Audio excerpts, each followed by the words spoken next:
Araku parliament నియోజకవర్గం చింతూరు ప్రభుత్వ degree కళాశాల నుండి టీడీపీ, బీజేపీ, జనసేన ఉమ్మడి పార్టీల అభ్యర్థులు కొత్తపల్లి గీత, మిర్యాల శిరీష ఎన్నికల రోడ్ షో నిర్వహించారు. చింతూరు ప్రధాన జంక్షన్ వరకు ఉమ్మడి పార్టీల కార్యకర్తలు, నాయకులు ప్రచార రథం ముందు భారీ బైక్ ర్యాలీతో నినాదాలు చేశారు. అరకు పార్లమెంట్ బీజేపీ ఉమ్మడి అభ్యర్థి కొత్తపల్లి గీత, రంపచోడవరం ఎమ్మెల్యే టీడీపీ ఉమ్మడి అభ్యర్థి మిర్యాల శిరీష చేస్తున్న రోడ్డు షో ప్రచారానికి ప్రజలు భారీగా తరలివచ్చారు.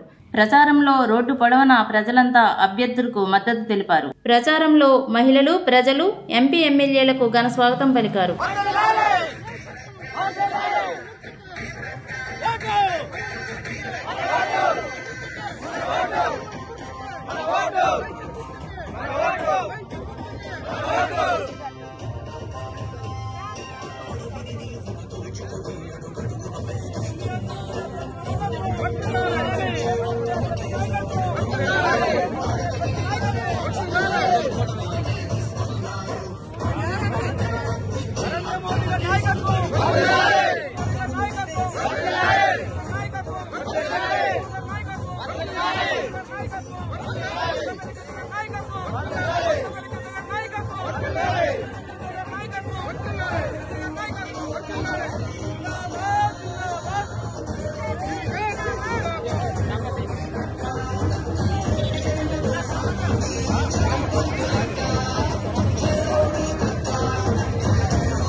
నీతి గల్ల